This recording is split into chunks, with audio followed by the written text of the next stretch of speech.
যোৱাকালি খবৰটো আহিছে আৰু খুবেই ভাল লাগিছে খবৰটো পাই পেলাই বহুত কৃতজ্ঞতা সকলোলৈকে আৰু এই যাত্ৰাটো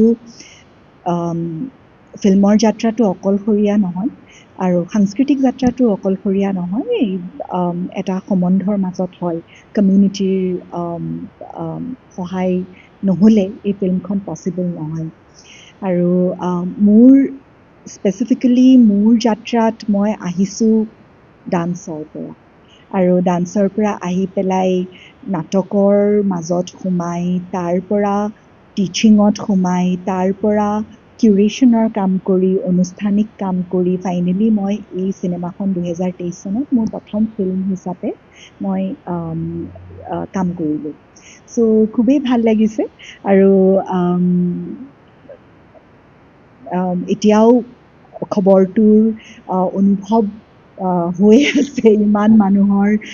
কলছ আহিছে মেছেজেছ আহিছে হয় মই অলৰেডি নেক্সট যিখন ছবি তাৰ সপোন দেখা আৰম্ভ হোৱা সপোন দেখা কাম বহুত দিন হৈ গ'ল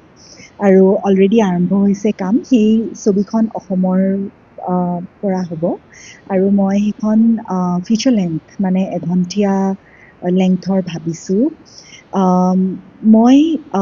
মোৰ কামখিনিত মানুহ আৰু প্ৰকৃতিৰ সম্পৰ্কৰ কিছু কাহিনী লৈ কৰোঁ আৰু সেইখনো অসমৰ তেনেকুৱা ধৰণৰ কিছু ৰিলেশ্যনশ্বিপ লৈ পেলাই বনাম বুলি আশা কৰি আছোঁ